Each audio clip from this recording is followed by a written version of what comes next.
नमस्कार सर्वांना, पुन्हा एकदा नवीन व्हिडिओमध्ये स्वागत आहे तुम्हा सर्वांचं।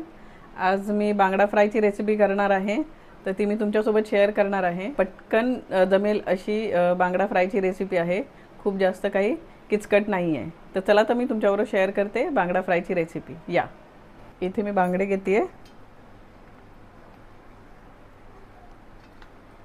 4 बांगडे घेतलेत।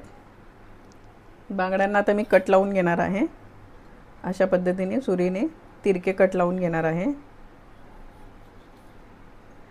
कट लावण्यामागचं कारण असं की आपण जे मसाले ह्याला मॅरिनेट करणार आहोत ते मग छान याच्या आतपर्यंत मुरतात। अशा पद्धतीने तुम्ही सरळही कट मारू शकता, मी असे तिरके मारते कारण ते दिसायला खूप छान दिसतात। कट लावून घेते आणि मग तुम्हाला पुढे मॅरिनेशन करताना दाखवते। इथे माझा माशांना कट मारून झालेला आहे। आता मॅरिनेशनची तयारी करून घेऊयात। इथे मी मोठा 1 चमचा आलं लसणाची पेस्ट घेतली आहे। हळद घेतली आहे 1 चमचा। लाल तिखट 2 चमचे घेतलेले आहे। धणेपूड पण मी 2 चमचे घेतलेले आहे। 1 चमचा गरम मसाला, मीठ, आमचूर पावडर, 1 चमचा लिंबाचा रस घेतलाय, 1 चमचाभर तेल।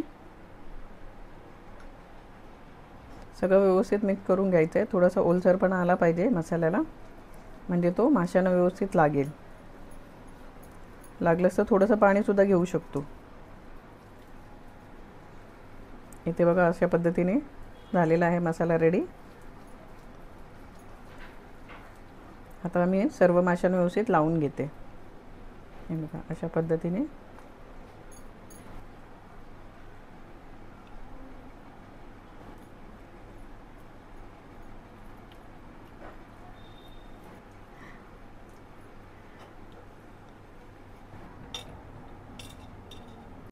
रवा घेतलाय मी इथे, थोडंसं 1 चमचाभर बेसन, थोडंसं मीठ, लाल तिखट, हळद।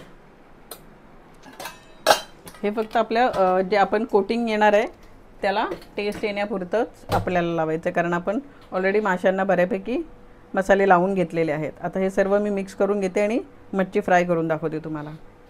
व्यवस्थित सगळं मिक्स करून घ्यायचं आहे आणि मग हे आपण याच्यामध्ये बांगडे घोळवून घेणार आहे आणि मग फ्राय करणार आहोत। इथे मी गॅस पेटवून घेते आणि तवा तापत ठेवणार आहे मच्छी फ्राय करण्यासाठी।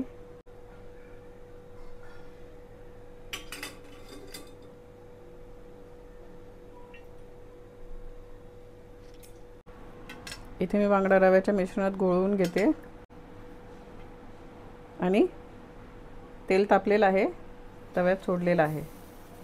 असं दुसरा पण मी रव्याच्या मिश्रणात घोळवून घेतला आहे।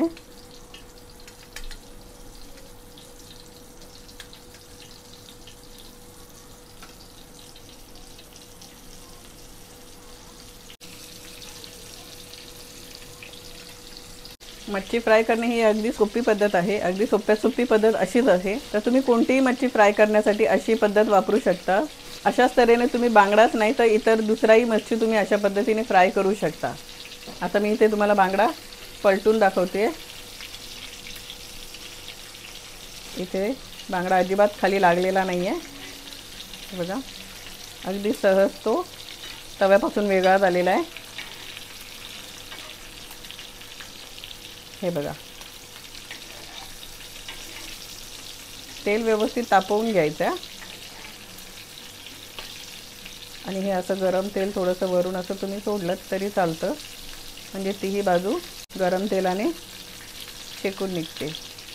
तेल गरम आहे त्याच्यामुळे ते बांगडा उलटवल्यानंतर तो दुसऱ्या बाजूने सुद्धा चिकटणार नाही। आता मी हा उलटून घेते। थोडा मोठा आहे बांगडा, जड आहे, त्याच्यामुळे सपोर्टला मी सुरीसुद्धा घेतलेली आहे।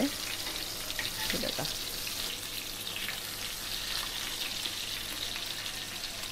अशा पद्धतीने दुसरी पण बाजू आपण व्यवस्थित शेकून घेणार आहे। आणि तळताना कुठलाही प्रकार तळते वेळी थोडं तव्यापासून किंवा कढईपासून फोडणी देताना वगैरे थोडं लांब राहायचं, कारण त्याचे तेलाचे शिंतोडे उडतात तर त्याचे चटके लागण्याची शक्यता असते।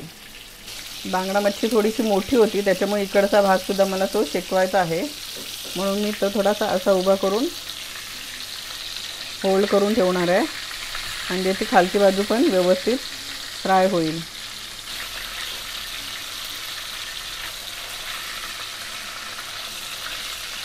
बांगडा मी दोन्ही साईडने व्यवस्थित फ्राय करून घेतला होता. आता तुम्ही ते असं तव्याला साईडला करून ठेवला आहे, म्हणजे तो अजून थोडासा क्रिस्पी होईल. तोपर्यंत मी हे दुसरे 2 बांगडे पण फ्राय करून घेते.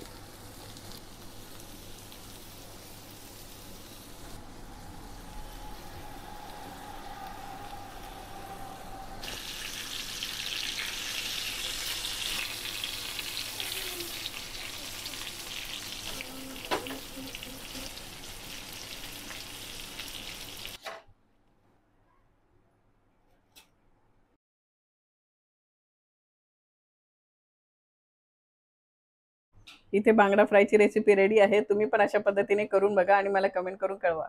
धन्यवाद.